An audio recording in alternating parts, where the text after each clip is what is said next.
주님을 믿고 의지함으로 굳게 서신, 그래서 이 성전까지 발걸음하신 모든 주님의 백성들 위해 하나님의 능력이 함께하게 되시기를 기도합니다.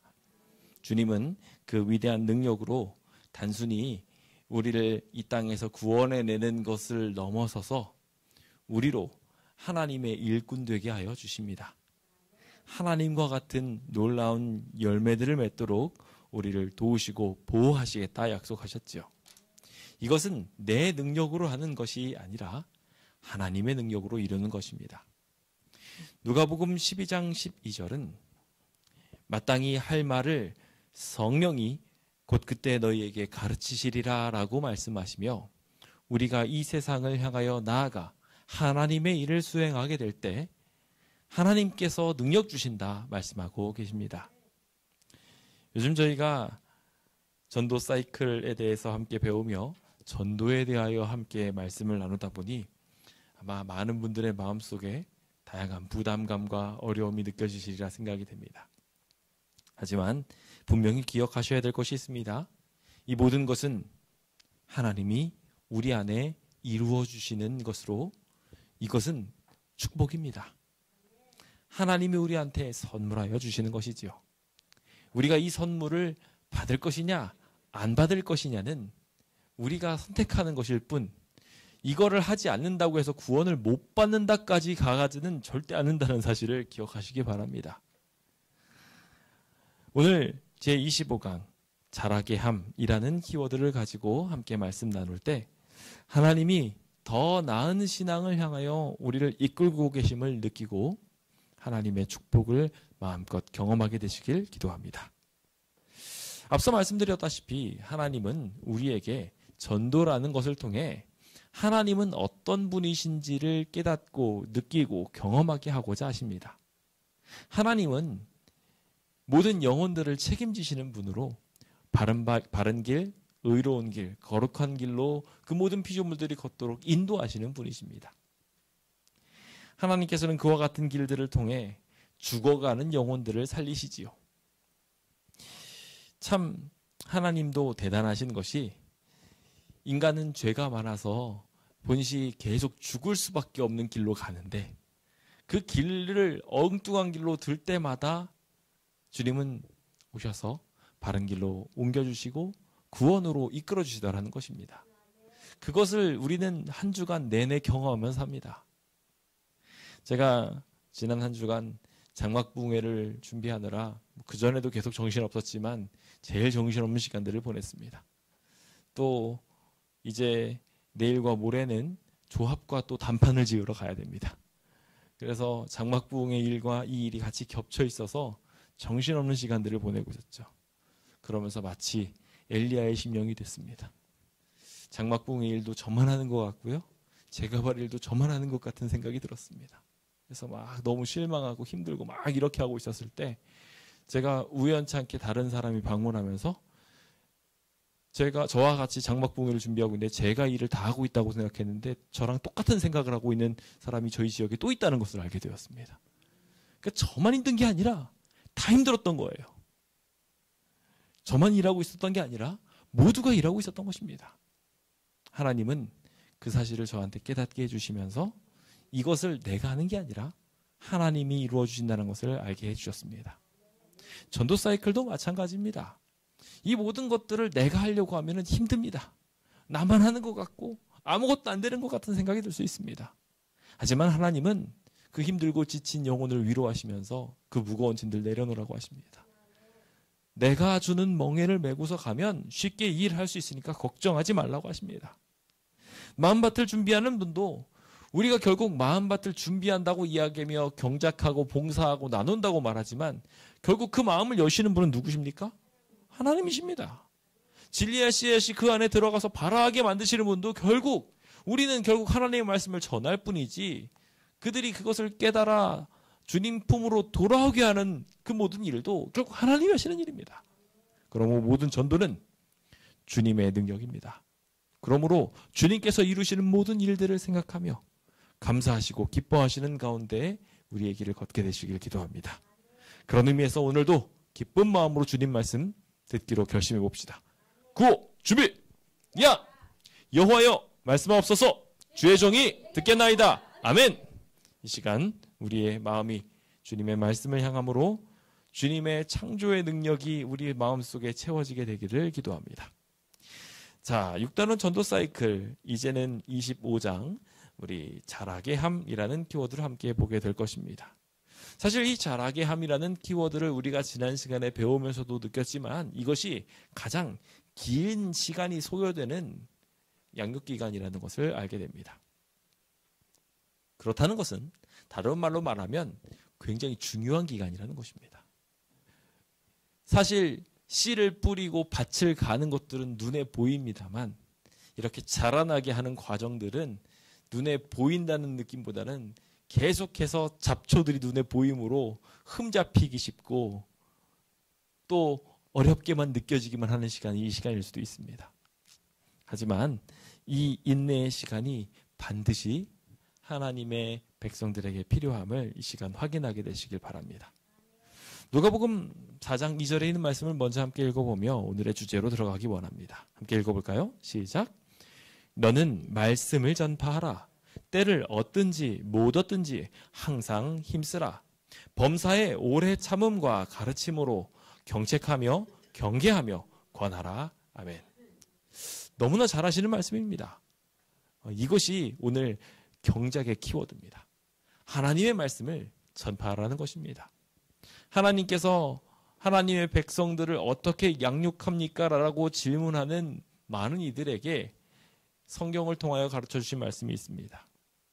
베드로가 수많은 하나님의 백성들을 이제 주님의 제자로서 이끌어 가야 할 때 받았던 명령입니다. 내가 나를 사랑하느냐? 라는 질문에 주님은 한결같이 내 양을 치고 먹이라고 말씀하셨습니다. 그것이 양을 기르는 과정이었습니다. 저희 아이들이 저는 키가 잘 컸으면 좋겠습니다. 제 키에 비하면 많이 안 큰 것 같아서 걱정도 큽니다. 그래서 제가 저희 아이한테 똑같이 하는 말이 있다면 뭐가 있을까요? 밥 먹어라. 밥 먹으라는 겁니다. 열심히 먹어야 클 거 아니니? 라고 이야기하면 열심히 먹으라고 강요하지요. 제가 이렇게 밥을 차려주고 밥을 안 먹으면 막 그리고 도시락이 뭔가 부실한 것 같으면 상대 학교 급식이 못 먹는 걸로 부실한 것 같으면 할 줄 모르는 손을 가지고서 막 도시락도 만들어가지고 애들 채워가지고 보내고 막 이런 일들을 제가 하는 이유가 뭐가 있다고 생각하십니까?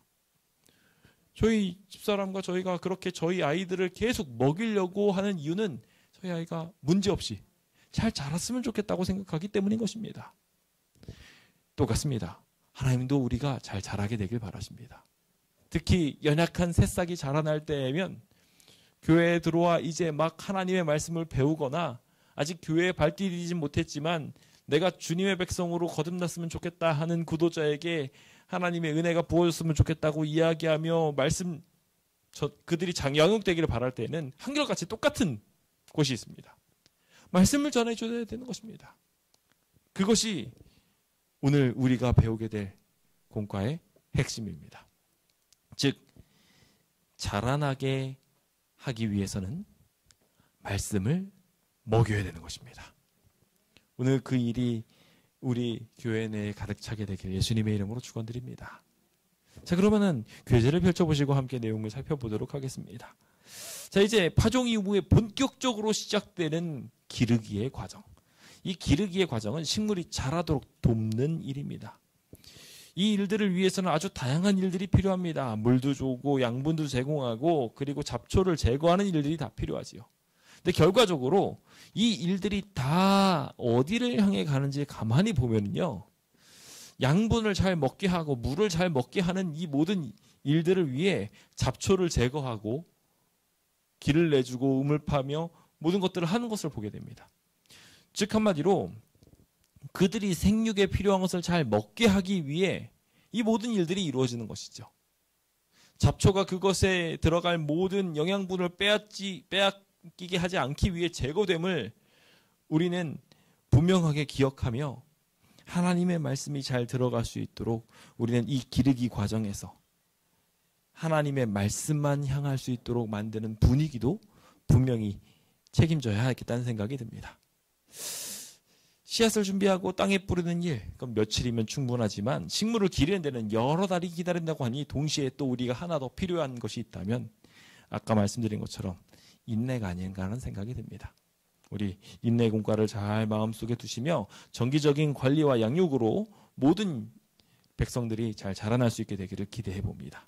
성경 교수가 즉 이 기름의 핵심이라고 말씀을 드리고 있는 것인데 왜 성경 교수가 그렇게나 중요한 걸까요? 가장 교회에서 잘 이루어져야 되는 핵심 키워드 중에 하나는 성경 교수다라고 교회 성장학 학자들은 말하기도 합니다. 교회가 성장하려면 뭐가 잘 돼야 된다고요? 성경 교수가 잘 돼야 된다고요. 근데 이 성경 교수가 잘 되기 위해서는 그냥 단순하게 목회자가 성경을 잘 가르치면 되는 게 아닙니다. 성경 교수가 잘 된다는 얘기는 신자들이 매주 한 번씩 성경을 가르치는 헌신하는 일들에 다 동참하고 있다는 얘기인 겁니다. 자, 생각을 해보십시오. 학생들이 있는데 학생이 50여 명이 있는데 선생님 혼자서 가르칩니다. 그러면은 그 상황이 아이들에게 얼마나 가까이에서 선생님이 가르치는 것으로 느껴질까요? 반대로 한 명의 학생이 있는데 50명의 선생님이 있다고 해봅시다. 그러면은 이 50명의 선생님이 이 아이를 연구하면서 다 서포트하고 도와줘가면서 이 아이를 가르친다면 물론 때로는 그 일들의 방향성을 잘 제시해야 될 필요가 있겠지만 그 성의 하나만으로도 이 한 명은 굉장히 대단한 사람이 될 수밖에 없게 될 것입니다. 즉 한마디로 교회가 잘 되기 위해서는 한 명의 성경 교수가 필요한 것이 아니라 모든 교인들이 성경 교수가 되는 일이 필요하다고 성장학자들은 말하고 있는 것입니다. 그래서 교회 성장이 잘 이루어지기 위해서는 모든 성도들, 교회에 온 모든 백성들이 다 성경 전문가가 되기를 바란다고 기대하고 있지요. 제7회 안식일 예수 재림교회가 초기에 이곳에 오면서 수많은 교회들의 경각심을 불러일으키고 반대를 받았던 이유도 바로 여기에 있었습니다. 모든 성도들이 전문가였거든요.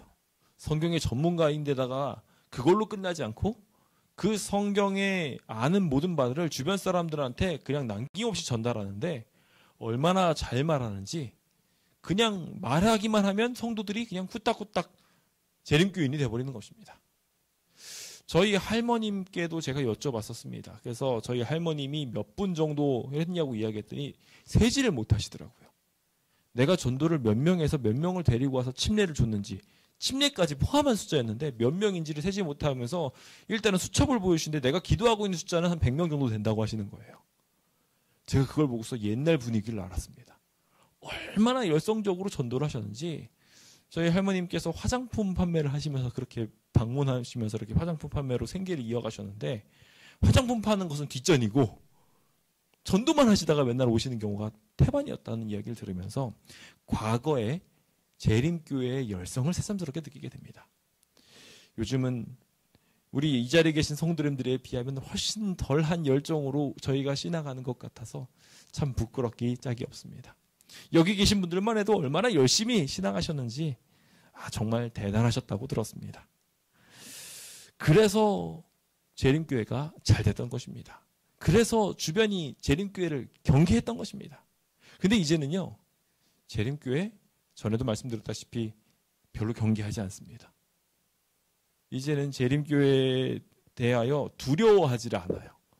재림교회도 수많은 교단 중에 하나다 정도로만 생각합니다. 이것은 이제 그동안 저희가 열심히 전도하면서 오해를 풀어준 것도 있겠지만 동시에 저희들이 주는 파급력이 약하기 때문에 그렇습니다.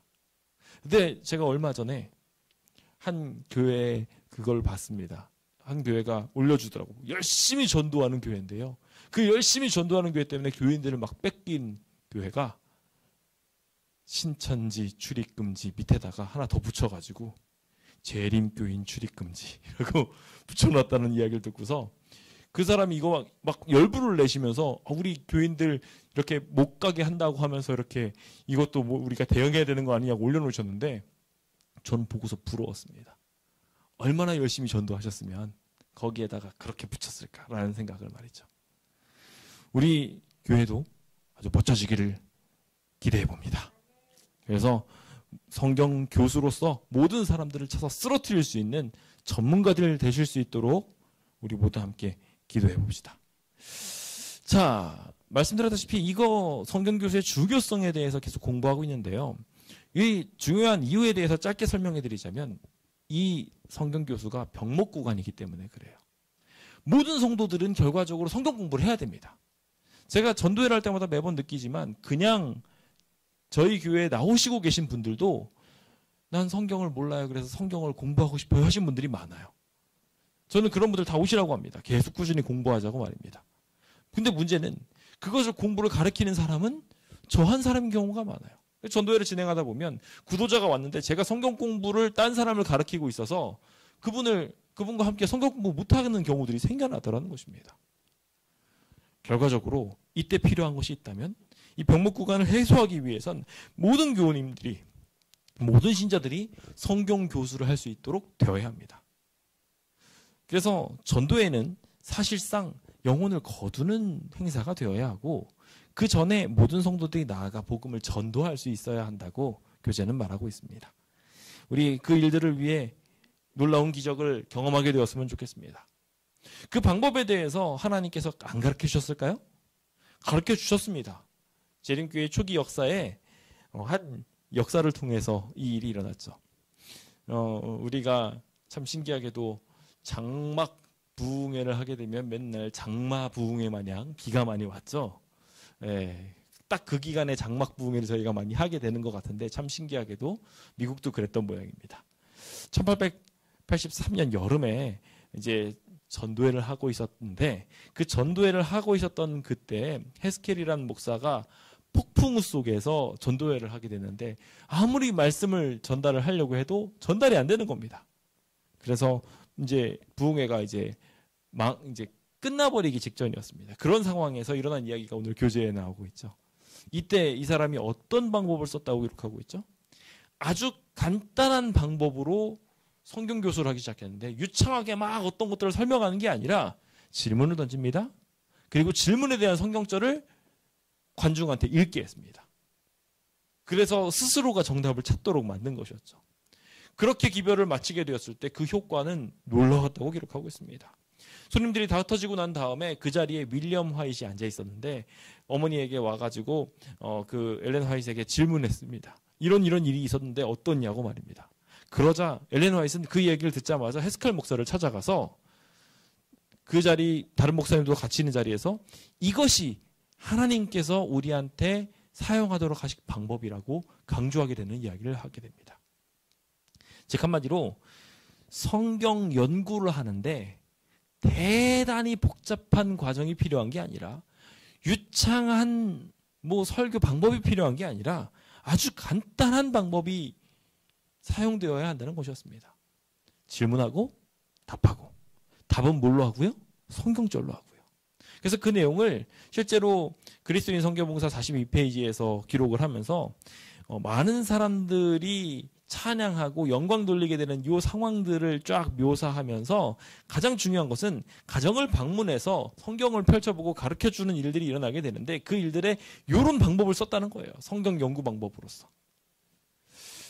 이것이 하늘의 방법이었다고 이야기하며 그것을 정리하며 그 일들을 중심으로 선교를 했습니다. 그래서 10일 성경연구회라는 키워드로 평신도를 훈련시키기 위해서 구도자에게 성경 공부를 가르치기 위해서요? 아닙니다. 평신도를 훈련시키기 위해서 10일 성경연구회를 열도록 하였습니다. 10일 동안 평신도가 성경을 가르칠 수 있도록 하는 연구회를 만들어서 모든 재림교회 신자가 그 훈련 과정에 참여하도록 했다는 것입니다. 이게 초기 재림교회가 만들어졌을 때 교회가 성장하게 됐던 비결이자 동시에 하나님께서 명령하신 방법이었던 것입니다. 그래서 이 모든 일들을 통해 남녀, 노유 모두 성경을 읽을 수 있는, 성경을 전도할 수 있는 사람이 됩니다. 여기 교재에서도 그래서 이렇게 이야기하죠. 남녀노유 모두 하나님이 그들을 위해 행하신 일을 말하며 성경을 읽을 수 있다고 말입니다. 읽어줄 수 있지는 않습니까? 우리 모두 적어도 참 다행히도 우리 세종대왕님 덕분에 우리 문맹률은 지극히 낮지 않습니까? 적어도 다 읽을 수 있습니다. 우리가 다 할 수 있는 전도 방법이 바로 여기 있습니다. 그 일들을 통해 우리 하나님께서 이루시는 놀라운 기적을 경험하게 되길 바랍니다. 이 과정 자체는 참 놀랍게도 하나님이 역사하시는 방법입니다. 하나님이 일하시도록 하는 방법이죠. 그래서 이 방법을 잘 익히실 필요가 있을 것 같습니다. 그리고 이 방법은 절대로 어렵지도 않습니다. 그래서 그 능력이 어떻게 이루어질 수 있는지에 대해서 좀 생각하기 전에 이 방법에 대해서 불신을 갖고 있는 분들을 위해서 이 성경 연구 방법이 왜 필요한지에 대해서 좀 다시 한번 정리하고자 합니다. 일단은 이렇게 가가지고 기계적으로 말씀을 문답식으로 주고받는 일에 대해서 무용론을 펼치시는 분들도 있습니다. 그래서 하지 않으시는 분이 있는데 안타깝게도 그런 분들에게 이 기계적인 방법이야말로 하나님이 역사하시기 가장 확정적인 방법이라고 설명드리고 싶습니다. 성경을 가르치는 방법이야말로 가장 확실하게 하나님의 백성들로 그들을 양육시키는 방법이라는 거예요. 왜냐하면 첫 번째로 성경 연구는 말씀의 능력을 끌어낼 수 있는 것이기 때문에 그래요. 우리가 결과적으로 하나님의 말씀으로 신앙하는 거 아닙니까? 하나님의 말씀을 배우고 하나님의 말씀으로 위로를 얻고 하나님의 말씀대로 저 하늘 가서 살 거라는 믿음 가지고 살아가는 거 아니겠어요? 즉 한마디로 우리가 여기 온 것 자체가 말씀 때문에 온 거라면 당연히 말씀으로 전도도 해야 되지 않겠냐 이거예요. 저희 청년 선교회가 예전에 정말 잘 됐을 때 비결은 결국 말씀이었다고 여러 번 말씀드렸습니다.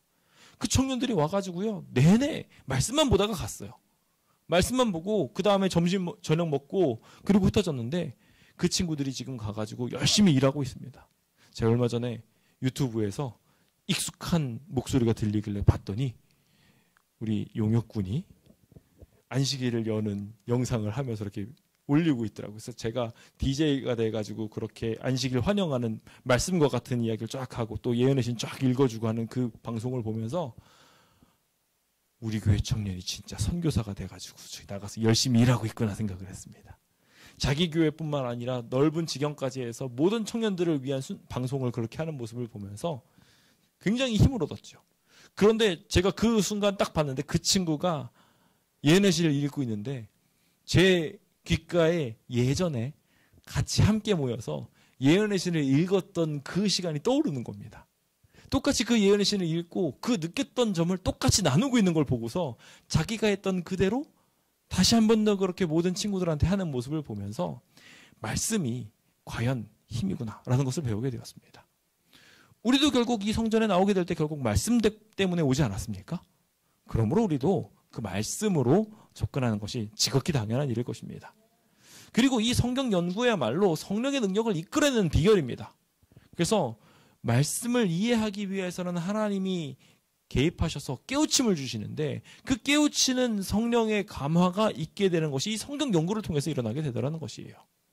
그러다 보니 우리가 성령의 사람이 되려면 제가 늘 말씀드렸지만 성령은 우리의 양심 속에서 말씀하시는데 우리가 하나님 말씀이 우리 마음에 없으면은요 그게 역사가 제대로 될까요 안 될까요? 제대로 발휘하기가 힘듭니다. 어느 방향으로 가야 될지도 잘 알지 못하는 경우들이 생겨날 수 있어요. 그러므로 반드시 성경 연구가 동반되어야 된다는 것을 강조드리고 싶습니다. 마지막으로 이 성경 연구에 꼭 필요한 이유 중에 하나는 이것을 가르치는 사람이 하나님의 말씀을 가르치는 과정 속에서 성장하더라는 거예요. 복음을 배우는 사람뿐만 아니라 가르치는 사람이 더 은혜를 받는 경우들이 많습니다. 이 자리에 계신 성도님들도 그와 같은 은혜를 누리게 되기를 기도합니다. 가르치면 가르칠수록 우리는 더욱더 성장하게 될 것입니다. 더 많은 복을 누리고 더 많은 은혜 가운데 살게 될 것이며 아무리 사단이 시험을 한다 할지라도 이 봉사를 하는 일들을 통하여 더욱 굳건하게 하나님을 붙들 수 있게 될 것입니다. 그 귀한 축복이 이 자리에 계신 모든 성도님들에게 있게 되기를 예수님의 이름으로 축원드립니다. 자, 그렇다면 이 성경 공부를 가르치는 것은 굉장히 필요하다는 사실을 분명하게 알았습니다. 그렇다면 이거 어떻게 시작하면 좋을지에 대한 부분입니다. 성경 공부 그래 해야 되겠어요. 그런데 내 구도자랑 같이 성경 공부를 하려고 하면 이거 잘 안 되더라는 거예요. 어떻게 하면 알 수 있을까요? 방법은요, 이 제목과 같이 질문하기를 두려워하지 않아야 됩니다. 질문하기를 잊어버려서는 안 됩니다. 씨를 뿌려둔 사람들이 있습니다. 계속 꾸준히 이야기하면서 교회 이야기도 한 번씩 던져놓고 정말 좋은 일이 있었다는 이야기를 던져도 돕니다. 그렇게 던져놓는 과정 속에 이 사람이 반응을 하면 어떻게 한다고 했죠? 그 순간에 바로 그에게 기르심의 단계로 들어가게 되는 겁니다. 기름의 단계로 들어가기 시작하는 거예요. 물도 주고. 새싹이 조금 자라나기 시작하면요, 더 행복해져가지고 거기에 물을 주듯이 똑같이 아무것도 없는 것 같은 그곳에 싹이 터지고 뭔가가 자라나기 시작할 때 우리가 반드시 해야 될 것 중에 하나는 말씀을 전하는 일입니다. 근데 그 말씀을 전하는 일들의 벽을 느끼실 때 우리가 하나님께서 열매를 주셨음에도 불구하고 그 벽을 느낌으로 인해서 못 다가가게 되는 경우들이 참 많아요. 나 이 사람한테 성경 공부 내가 어떻게 가르쳐? 라고 이야기하면서 말이죠. 그때 하나님께서 하신 말씀을 먼저 기억하시기 바랍니다. 추수할 것은 많되 일꾼이 적다고 말입니다. 지금 여러 번 말씀드린 적 있지만 여러분들의 구도자에게 가장 가깝게 다가갈 수 있고 그들이 가장 마음을 열고 들을 수 있는 상대는 여러분들입니다. 내 구도자한테요, 다른 사람이 와서 가르치려고 그러면요, 당장 경계심부터 갖습니다. 그래서 제가 많은 경험들을 해보면 이분은 이미 마음이 다 준비되어 있는 경우들만 이제 목회자를 만나줍니다. 목사를 만난다고 하면 부담이 가득하기 때문에 내가 아무리 잘 준비되어 있다 할지라도 저 목사를 만나면은 괜히 다 흔들릴 것 같다는 생각에 저는 안 만나주려고 해요. 그런데 구도자와 이미 친밀한 관계를 계속 맺고 있던 그분은 아무런 저항감이 없이 평소처럼 만납니다. 그래서 가장 중요한 방법은, 가장 강력하고 힘 있는 방법은 말씀드렸다시피 내 구도자는 내가 기본적인 성경 공부를 가르치는 겁니다. 그래서 그 일을 할 방법은 굉장히 간단합니다. 목사님한테 데리고 가는 거 어려우시면요, 그냥 같이 공부해 보시지 않을래요? 어려운 얘기 아니잖아요. 내가 성경 연구 시리즈를 발견했는데 너무 좋더라. 같이 공부해 보지 않겠냐? 라고 하는 거예요. 내가 요즘 성경 공부 같이 할 사람 찾고 있는데 잘 안 된다고 이야기하면서 자연스럽게 그냥 이 말들을 하는 거예요. 내 생각에는 바로 당신이 나랑 같이 공부할 사람인 것 같다. 라고 이야기하는 거예요. 그래서 같이 공부하자고 이야기하는 거죠. 그리고 정 안 되겠으면요, 그 공부 같이 하자는 얘기를 어떻게 하냐면은, 여러분들 지금 다 제자훈련 받고 있잖아요. 이 제자훈련 받는 모든 분들한테 제가 숙제 드리죠. 숙제, 성경 공부 가르쳐보는 숙제를 드리지 않습니까? 목사님이 숙제 내셨어. 내가 누구 한 명한테 가가지고 성경 공부를 가르쳐야 되는데 내가 아무리 봐도 누구한테 가르쳐야 될지 모르겠어. 근데 당신이 내가 제일 편해. 내가 요거 잘 못하지만 옆에서 잘 들어줄 수 있어? 라고 하면서 붙잡는 겁니다. 그리고 가르쳐주기 시작하면 그 사람들이 의외로 그동안의 관계 때문에 그래 한번 해봐. 내가 한번 들어봐 줄게. 라고 이야기하면서 참여하기 시작한다는 것입니다. 성경 공부가 너무 멀리 있는 게 아니에요. 근데 문제는 질문하지 않으면, 이렇게 같이 공부해보지 않을래? 라고 질문하지 않으면요, 영원히 시작되지 않습니다. 이 관계는. 그렇기 때문에 이 관계를 위해서 우리가 좀 잘 준비하고 연구할 필요가 있는 것 같아요. 함께 도전해보게 되시길 예수님의 이름으로 축원드립니다. 하나님이 도와주실 겁니다. 우리는 질문을 던지는 거예요. 말 그대로 와보라 전도법처럼 와보라고 이야기하는 겁니다. 함께 해보자고 이야기하는 겁니다. 초청하는 거예요. 하나님이 능력 주실 것입니다. 자, 그렇다면 이제 본격적으로 어떻게 성경을 교수하면 되는지 함께 좀 보도록 할까요? 성경을 공부하는 방법은요, 생각보다 굉장히 간단합니다. 어렵지 않아요. 그 방법에 대해서 좀 설명을 드립니다. 첫 번째로요, 마음 준비하면 됩니다. 이거 내가 마음 준비하는 거예요. 하나님이 역사하실 수 있도록 그 마음 준비를 어떻게 하라고 되어 있냐면 시편 37편처럼 말해요. 37편에 뭐라고 나와 있냐면은 내 길을 여호와께 맡기라. 뭐예요? 마음 준비는 결과적으로 뭐예요? 내가 뭐 해야지. 아멘 아닙니다. 하나님 해주세요. 맡기는 거예요. 그게 시작입니다. 그렇게 순종하겠다고 이야기하고 교환을 준비하는 거죠. 우리 교환은요, 많습니다. 오늘의 신앙부터 시작해가지고요, 건강에 이르는 모든 길들까지 다 있습니다. 그거 준비되어 있는 거 그냥 그거 있으면 돼요. 거기에 질문이 있고 답 있고 질문 있고 답 있고 다 있잖아요. 그렇죠? 그거 딱 쥐고 있으면 되는 겁니다. 어려울 게 하나도 없어요. 그리고 그거를 하는데 이 교환 준비하는 방법에서 굉장히 중요한 키워드 중에 하나는요. 내가 공부하지 않고 던져주려고 하면요. 받을까요? 안 받을까요? 내가 먼저 공부해야 돼요. 내가 먼저 준비가 돼 있어야 돼요. 그래서 내가 알아야 돼요. 저도 그래서 똑같이 성경 공부를 가르칠 때 저는 뭐 오늘의 신앙이건 뭐건 이걸 수십 번 수백 번 가르쳤지만 이분한테 정확하게 약속이 잡혔고 그거를 공부해야 되면 저는 한 번 더 봅니다. 더 보지 않으면은 그분과 만났을 때 제가 예기치 못한 부분을 꼭 경험하게 돼요. 그래서 미리 철저하게 괄호 채우고 자신의 것이 될 수 있도록 준비하는 게 굉장히 필요합니다. 그리고 특히 교환을 딱 펼쳤는데 상대방한테는 새 걸 주지만 본인 거를 딱 자기 펼쳐가지고 공부하려고 할 때 내 거에 밑줄이 쫙쫙 그어져 있어요. 여러분들 과정 공부하면서 다 경험해 보셨잖아요. 과정 공부를 가르칠 때 교사님들이 밑줄 쫙쫙 그어져 있고 잔뜩 막 뭘 적어가지고 메모 잔뜩 한 상태에서 가르치면 어떻게 됩니까? 앞에서 죽을 쓰고 있어도 잘 들어줍니다. 왜냐면 저 사람은 진짜 열심히 공부했거든요.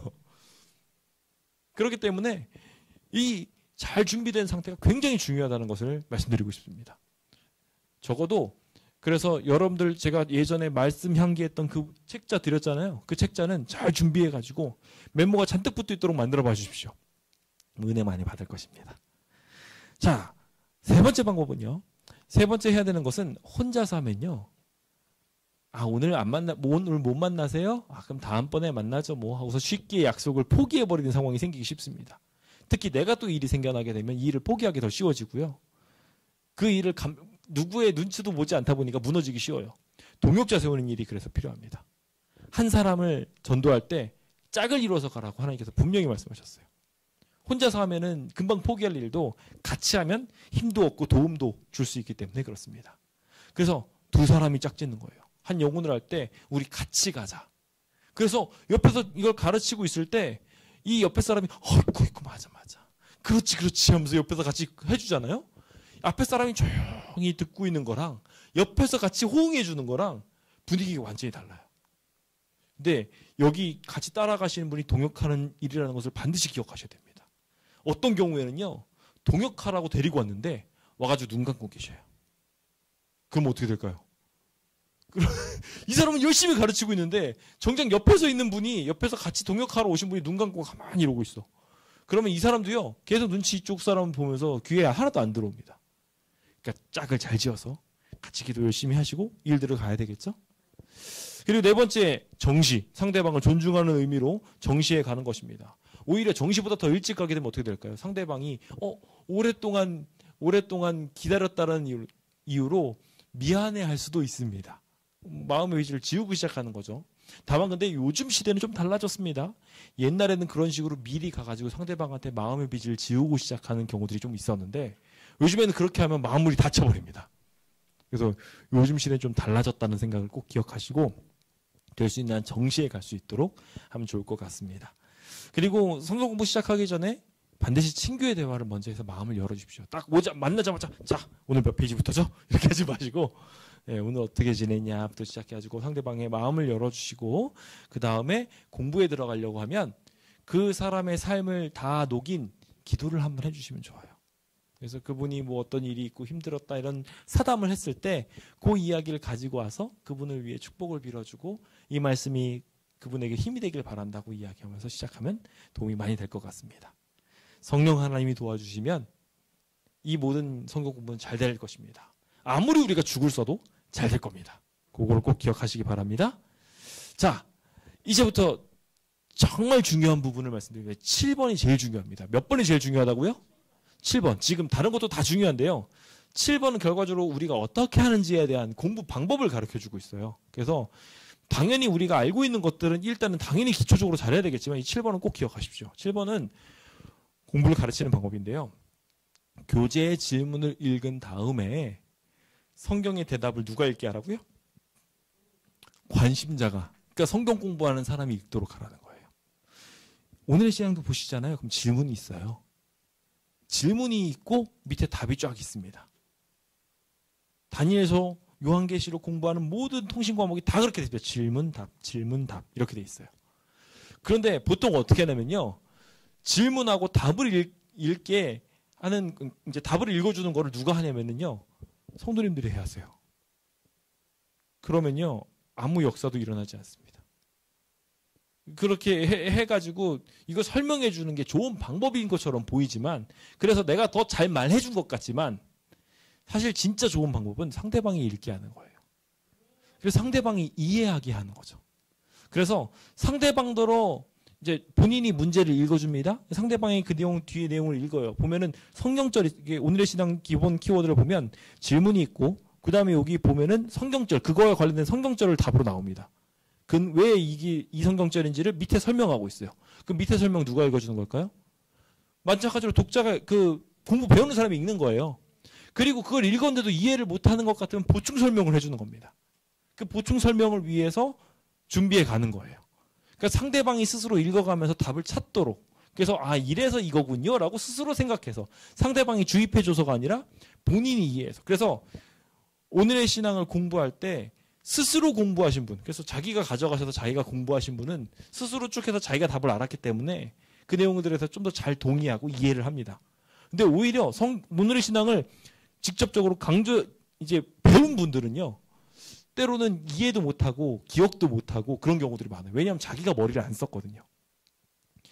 요즘에 이종훈 성도님이 열심히 오늘의 신앙을 읽고 계신 걸로 알고 있습니다. 말씀 향기라고 된 그 교재가 그건데요. 열심히 보고 계신데 아주 잘 보고 계시고, 제가 얼마 전에 또 이렇게 공부하던 중에 거기 있는 내용 중에서 무슨 내용이 있었다고 말씀하시는 이야기도 들었습니다. 아주 잘 하시는 것 같더라고요. 근데 조금 더 도움이 된다면 제가 그걸 하면서 혹시 어려운 점들이 있으면 옆에서 같이 봐주면서 질문에 대해서 답도 해주고 같이 응원을 해준다면 훨씬 더 힘이 되겠죠. 그래서 이 성경을 가르칠 때 옆에 같이 있어주는 상태에서 질문만 제가 던지고 상대방이 그것을 잘 읽어갈 수 있도록 도와주고 거기에 보충 설명을 해주는 형태로만 하면 누가 더 많이 말을 하게 될까요? 공부하는 사람이 더 많이 말을 하게 됩니다. 그게 제대로 된 공부 방법이라는 것을 꼭 기억하시기 바랍니다. 자, 그 다음에 이제 이렇게 진행을 하다 보면 또 하나 문제가 있는데, 그렇게 하다 보면요, 이제 깨닫는 게 많아지면 말이 많아집니다. 말이 많아지고 이야기가 자꾸 엉뚱한 데로 가기 쉬워요. 그럼 어떻게 보면 진도를 못 나가는 경우가 있습니다. 기억하셔야 됩니다. 한 질문 가지고 너무 많은 시간 끄지 마십시오. 딱 그냥 나머지 깨달음에 대해서는 메모하고 체크만 하게 하신 다음에 이 부분에서 더 생각하실 부분 있으면 체크하시고 다음번에 이야기합시다 고 넘어가세요. 그게 오히려 도움이 됩니다. 성경 공부를 제대로 해 나갈 수 있는 방법 중에 하나가 이렇게 진도를 일단 빼는 부분이에요. 그리고 나중에 다시 한 번 더 되돌아가서 자신이 공부를 가르칠 때 그게 생각이 납니다. 그래서 언제 리바이벌을 하는 거냐면요, 언제 다시 한번 그것을 상기하는 거냐면 공부를 가르칠 때예요. 그러니까 자기가 공부를 배운 다음에 그때는 막 말을 하고 싶은 게 많았는데 못하고 넘어갔어요. 그런데 다시 공부를 가르칠 때 그게 생각이 납니다. 그래서 공부 가르치는 게 중요한 거예요. 그래서 그렇게 하실 수 있도록 해보시면 좋겠고요. 그리고 이 일이 끝날 때 제가 중간에 보충 설명해 주라고 했죠. 그 내용들의 가장 좋은 방법은 간증이에요. 이 내용은 이렇게 제가 이해했고 그래서 이렇게 했더니 감동을 받았다. 제가 아까 말씀드렸다시피 공부하다 내가 깨달은 거 있잖아요. 그 깨달았던 거를 이 사람이 못 깨닫고 있으면요, 그때 가서 이야기해 주시라는 거예요. 이해되셨죠? 그렇게 해야 자기 거가 되는 거예요, 머릿속에. 그래서 그렇게 개인 간증을 건드릴수록 하시고, 하다 보면 질문 나올 때 답변 못하는 경우 있죠? 어떻게 될까요? 아는 척하지 마십시오, 절대로. 내가 이거는 이렇게 하지 마시고, 저는 이거 잘 모르겠다고. 우리가 다음번에 연구해가지고 알려드리겠습니다 라고 이야기하면서 가장 좋은 방법을 여기다 넣어주셨어요. 그 질문은 생각해보지 못했네요. 한 주 동안 공부해서 다음 주에 답을 말씀드릴게요. 여기 있는 키워드가 아주 저기 이대로 말씀하시면 돼요. 그리고 다음 주에 그 답을 가지고 와서 알려주시면 되는 겁니다. 알겠죠? 자, 그 다음에 마지막 이제 공부가 끝나갈 때쯤에는 반드시 공부한 것을 잘 이해했는지 확인을 하셔야 됩니다. 그래서 오늘의 신앙 뒤에 보면 문제가 있잖아요. 문제 풀면서 확인하고 그렇게 하도록 만드는 과정들이 꼭 필요하고요. 그리고 그 밖에 꼭 짚어야 될 부분들이 있으면 짚어주면서 문장을 만들어 가시면 좋습니다. 자, 여기 나와 있죠. 그래서 얘가 성경을 가르치는 침례는 물에 완전히 잠기는 것임을 이제 아시겠습니까? 이게 침례에 대한 공과를 배우고 나서 한 줄로 요약한 거잖아요. 그렇죠? 그 한 줄 요약을 여러분들의 말로 정리해 놓는 거예요. 그리고 맨 마지막에 그거를 딱 읽어주는 거죠. 그럼 상대방이 그 이야기를 듣고 네, 분명하게 이해했습니다. 라고 이야기하면 그 다음에 뭐 해야 될까요? 이해했으면 뭐 해야 돼요? 결심을 촉구하는 거예요. 그렇다면 이 침례가 그렇게 중요한 걸 이해하셨으면 침례 받으시겠습니까? 라고 결심을 촉구하는 거예요. 그렇게 할 수 있도록 결심까지 촉구하는 일들이 필요하다는 것을 기억하시기 바랍니다. 자, 그 다음 이렇게 하고 끝나면요. 아직 100점짜리가 아니에요. 왜냐하면 다음 이 시간에를 꼭 만드셔야 됩니다. 다음 이 시간에. 그래서 다음번에 꼭 만나자고 이야기하면서 날짜, 시간 구체적으로 정하셔서 반드시 만날 수 있도록 하시고 그 약속이 이루어질 수 있도록 기도하시기 바랍니다. 이 14가지 과정이 오늘 우리가 해야 될 성경 공부의 전부입니다. 굉장히 복잡해 보이지만 제가 앞서 말씀드렸다시피 이 14가지 중에 7번째 과정을 잘 수행한다고 생각하고 준비하신 상태에서 가면 나머지는 우리가 익숙한 예배 형태와 비슷해요. 그냥 진행하시면 됩니다. 하나님의 은혜가 함께 하실 것입니다. 성경은 때를 얻든지 못 얻든지 말씀을 전하라고 말씀하고 있습니다. 이 말을 전하는 것은 굉장히 부담일 수 있습니다. 나도 잘 못하는데 다른 사람한테 이렇게 하라고 이야기하는 것이 부담될 수도 있지요. 하지만 그것이 우리를 지키고 보호해 줍니다. 1만 시간의 법칙, 가장 우리에게 익숙한 것 중에 하나죠. 많이 하면 많이 할수록 누구나 다 잘할 수 있습니다. 내가 처음 할 때는 익숙하지 않을 수 있어요. 하지만 열심히 하면 그 일이 이루어질 것입니다. 특히 영혼을 구원하는 일이고 하나님이 하신 명령인데 안 되면 되게 해야 되지 않겠습니까? 우리 그렇게 하면서 실전에 열심히 투입돼서 우리 땅에서는 수영을 배울 수 없으니 물에 들어가야 하는 것처럼 우리가 전도하러 나가지 않으면 전도를 배울 수 없습니다. 직접 전도를 해가며 하나님의 은혜 가운데 있게 되기를 예수님의 이름으로 축원드리면서 오늘 모든 말씀을 마치겠습니다.